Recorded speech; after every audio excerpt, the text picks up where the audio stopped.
అందరికీ పాదాలు వందనాలు. వణుకు వచ్చింది పత్రిజీ వారు అలా పాదాలకి దండం. మొయ్యలేమండి మనము.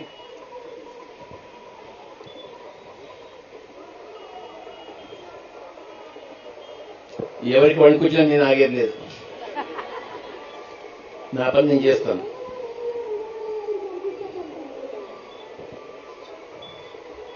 ప్రపంచంలో ఉన్న సృష్టిలో జీవకోటి అందరికీ పాదాలు వందనాలే.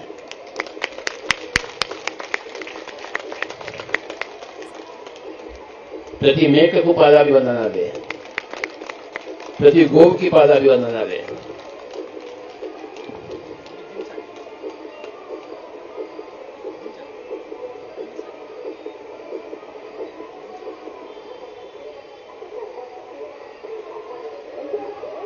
ఈరోజు మహాశివరాత్రి. మనమంతా కూడాను గొప్ప సందేశాలు విన్నాం, మహా సందేశాలు విన్నాం. అందరి సందేశం ఒకటే, అందరి సత్యం ఒకటే, అందరి అనుభవం ఒకటే, అందరి మార్గం ఒకటే, అందరి లక్ష్యం ఒకటే, అందరి జీవితం ఒకటే.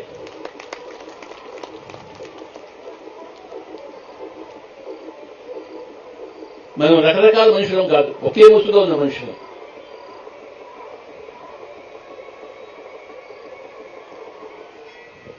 అందరి దగ్గర ఒకటే ఆత్మ ఉంది.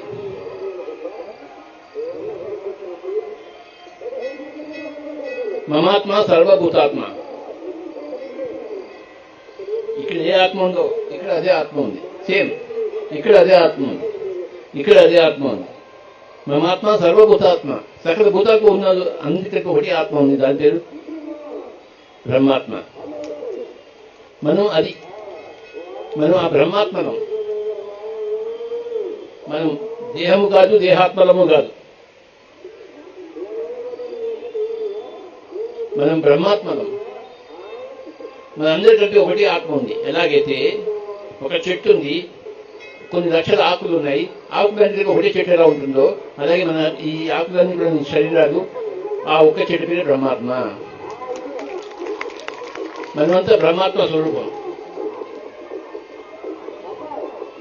దేహం వేరే, దేహాత్మ వేరే, బ్రహ్మాత్మ వేరే. చెట్టు వేరే, ఆకు వేరే. మనం ఆకులం కాదు, మనం చెట్టు.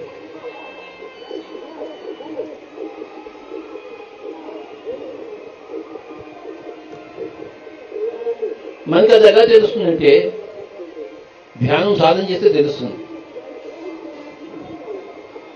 ప్రతి మనిషి ఎందుకు పట్టాడంటే ధ్యాన సాధన కోసం పట్టాడు. ఏ జంతువు ధ్యాన సాధన కోసం పట్టలేదు. మన మనిషి శరీరం ఎత్తామంటే మనం ధ్యాన సాధన కోసమే పట్టాము.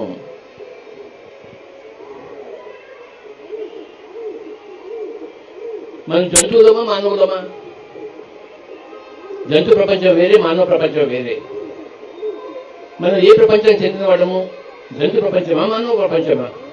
జంతు ప్రపంచానికి చెందిన వాడంటే తిని తాగి పడుకుంటే చాలు. మనం ఏ దానం అక్కర్లేదు. ఏ మేకకి, ఏ ఆవుకి ధ్యానం అక్కర్లేదు. ఏ కోడికి, ఏ చేపకి ధ్యానం అక్కర్లేదు. ధ్యానం లేకుండా అవి సంపూర్ణమే. కానీ మనం మటుకు ధ్యానం చేస్తేనే సంపూర్ణం అవుతాము. మానవ జన్మలో ఉన్నవారము, మానవ ప్రపంచంలో ఉన్నవారము. ధ్యానం దగ్గర అసంపూర్ణంగా ఉంటాము. ధ్యానం రకరకాల ధ్యానాలు ఉన్నాయంటే ఏమీ లేవు. ఏ సూర్యుడు ఒంగోలు కనబడుతున్నాడు, అదే సూర్యుడు ఇక్కడ కూడా కనబడుతున్నాడు కలిగిరిలో. ఇదే సూర్యుడు అమెరికాలో కూడా కనబడుతున్నాడు. సత్యం అన్ని చోట్ల ఒకటే, ధ్యానం అన్ని చోట్ల ఒకటే. రకరకాల ధ్యాన పద్ధతులు లేవు, ఒకటే ధ్యాన పద్ధతి. శ్వాస మీద ధ్యాస. ఒకటే ధ్యాన పద్ధతి,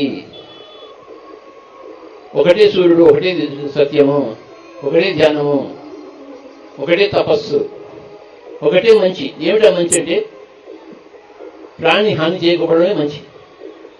ఒకటే చెడు. ఆ ప్రాణి యొక్క ప్రాణాన్ని హరించడమే చెడ్డది. చేయకూడదు ఒకటే ఉంది, చేయవలసింది ఒకటే ఉంది మొత్తం ప్రపంచంలో ఉన్న వాళ్ళందరికీ.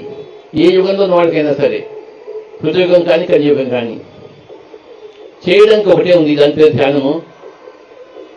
చేయకుండా ఒకటే ఉంది, దాని పేరు హింస, మాంసం తినడం.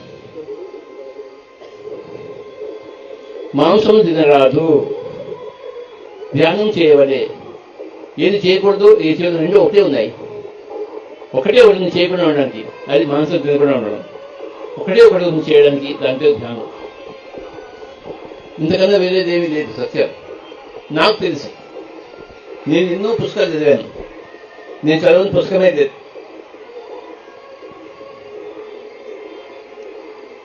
నేను గర్వంగా చెప్పుకుంటాను, నాకన్నా పుస్తకాలు చదివిన వ్యధం కోడలేడు. అన్ని పుస్తకాలు నేను చదివాను. వీటన్నిటి సారం ఏమిటయ్యా అంటే, ధ్యానం చెయ్యి, మాంసం తినకు, అంతే. రెండు విషయాలు. ఇంకొక విషయం కూడా తెలుసుకున్నాను నేను. పిరమిడ్లో ధ్యానం చేస్తే మన ధ్యానం మూడింటిలో అధిక శక్తివంతం అవుతుంది. పిరమిడ్ ధ్యానము. ఆ విషయం కూడా నేను తెలుసుకున్నాను 1982లో ఒక పుస్తకం ద్వారా. పిరమిడ్ యొక్క శక్తిని తెలుసుకున్నాను 1982లో. ధ్యానం ఒక శక్తిని తెలుసుకున్నాను 1976లో. నేను చిన్నప్పటి శాకాహారిని. నేను బ్రాహ్మణ ఇంట్లో పట్టాను కనుక నా శాకాహారమే. ధ్యానం గురించి తెలుసుకున్నాను 1976లో. పిరమిడ్ శక్తి గురించి తెలుసుకున్నాను 1982లో. అప్పటి నుంచి ఇదే పని చేస్తున్నాను. నాకు వేరే పని ఏమీ రాదు. నాకు వచ్చిన పని నేను చేస్తున్నాను. నేను మెచ్చిన పని నేను చేస్తున్నాను. నాకు నచ్చిన పని నేను చేస్తున్నాను.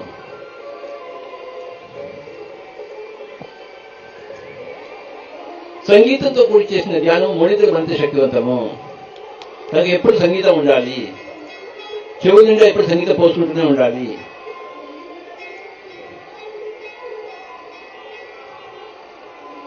ఎప్పుడు సంగీతం వింటూనే ఉండాలి. పిరమిడ్ శక్తిని ఇతోధికంగా ఉపయోగించుకోవాలి. ఇందాక స్వామీజీ వారు నైమిషారణ్యం గురించి చెప్పారు. అరణ్యంలో పోయి ధ్యానం చేయాలి, అరణ్యాన్ని పెంచాలి. మన ఇంట్లో వాకిల్లో ఒక అరణ్యాన్ని పెంచాలి. మనము చెట్లను విశేషంగా పెంచాలి. అక్కడ కూర్చుని ధ్యానం చేసుకోవాలి, ఆ చెట్ల మధ్యలో కూర్చుని. పౌర్ణమి రోజులో ఇతోధికంగా ధ్యానం చేయాలి. అమావాస్య రోజుల్లో. ఈ రోజు గొప్ప అమావాస్య. రైట్ స్వామీజీ?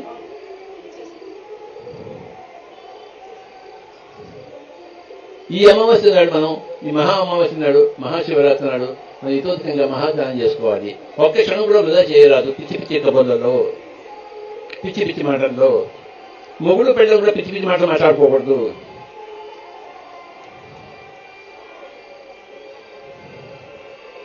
నోటి నుంచి ఒక పిచ్చి మాట కూడా, ఒక కలుపు మాట కూడా రాకూడదు.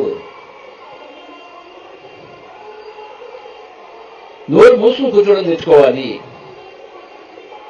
ఇందాక నుంచి చూస్తున్నాం, ఎంత చక్కగా నోరు మూసుకుని చూస్తున్నారు కదా అందరూ. మీ అందరికీ గట్టిగా చెప్పట్లు.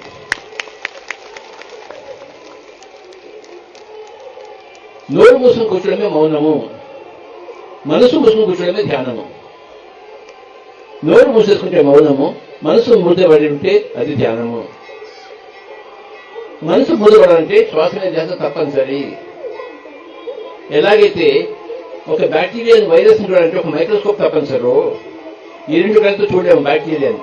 మైక్రోస్కోప్ మీద బ్యాక్టీరియాని చూస్తాము. ఒక నక్షత్రం చూడంటే ఒక టెలిస్కోప్ అవసరము. అలాగే మనం చూసుకోవడానికి శ్వాస మీద ధ్యాస అవసరము.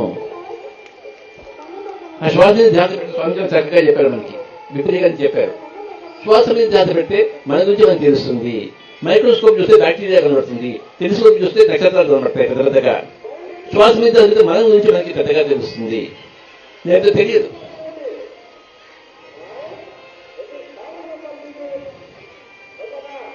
అందరిది వినాలి, లక్షల మంది వినాలి అనుభవాలు. నేను ఎంతమంది అనుభవాలు విని ఉంటాను, ఎంతమంది పుస్తకాలను చదువుకుంటాను. ఆ రెండింటి వల్లే నాకు ఇంత జ్ఞానం వచ్చింది. ఏ జ్ఞానం వచ్చింది? ప్రపంచానికి దారి చూపించే జ్ఞానం నా దగ్గర ఉంది.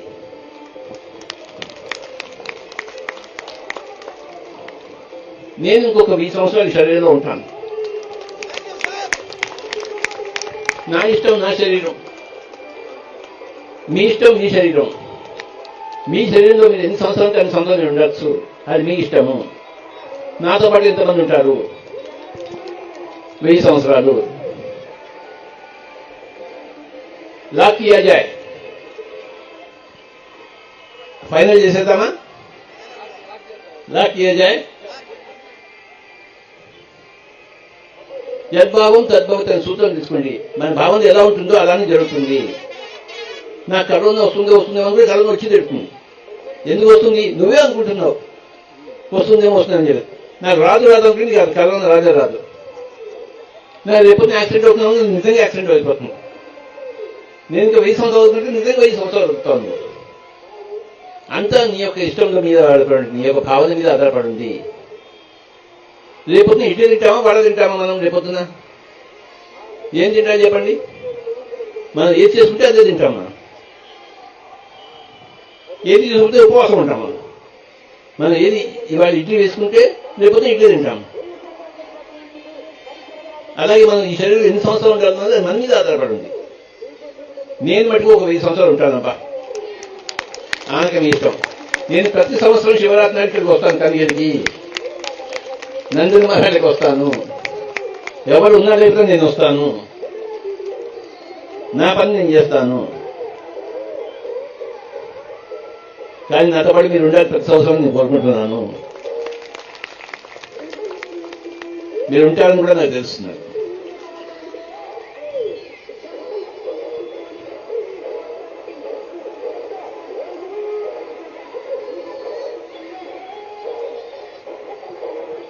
ఎవరి జీవితం వాళ్ళది. అక్కడ పక్కన ఒక జీవితం జరుగుతుంది, ఇక్కడ ఇంకో వేరే జీవితం జరుగుతోంది. మన జీవితం వాళ్ళకి అడ్డు కాదు, వాళ్ళ జీవితం మనకి అడ్డు కాదు. మొగుడి జీవితం భార్యకి అడ్డు కాదు, భార్య జీవితం మొగుడికి అడ్డు కాదు. ఎవరి జీవితం వాళ్ళది. ఇందాక స్వామీజీ వారు చక్కగా చెప్పారు. అన్ని కష్టాలు ఉంటేనే కానీ మన సుఖాలు మనకి సుఖాలుగా అందించవు. నెక్స్ట్ శివరాత్రి ఇంకా పెద్దగా ఉండాలని కోరుకుంటున్నాను.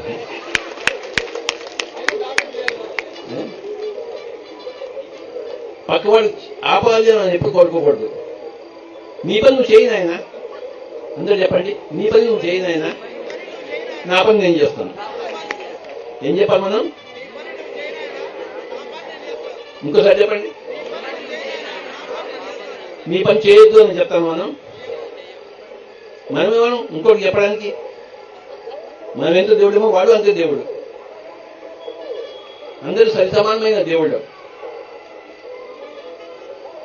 ఏం చెప్పాలి మనం ఎవరితోనైనా? నీ పని నువ్వు చేయనైనా, నా పని నేను చేస్తాను. గొడవ లేదు. నీ పని చేయడం లేదు గొడవ.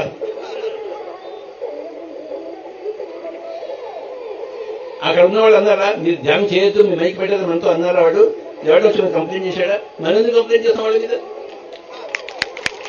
వాళ్ళు వచ్చి మనం కంప్లైంట్ చేయలేదే, మనం ఎందుకు కంప్లైంట్ చేయాలి వాడి మీద? అందులో అంతమంది ధ్యానంలో మన కంప్లైంట్ చేస్తాం. నెక్స్ట్ టైం ఇంకా పెద్దగా లౌడ్ స్పీకర్ ఉండాలి మీకు కోరుకుంటున్నాం. మనం ఇంకా బాగా ధ్యానం చేస్తాం లౌడ్ స్పీకర్.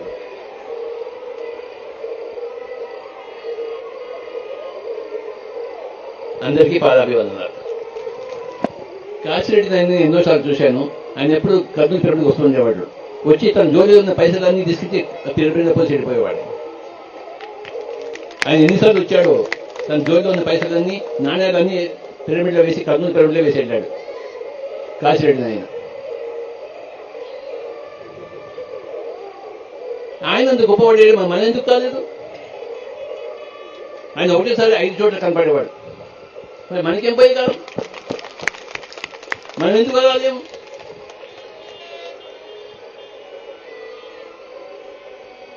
నాకు అందుకని ఈ క్షేత్రం అంటే ఎంతో ఇష్టం. నాకు కృష్ణారెడ్డి గారికి నమస్కారాలు.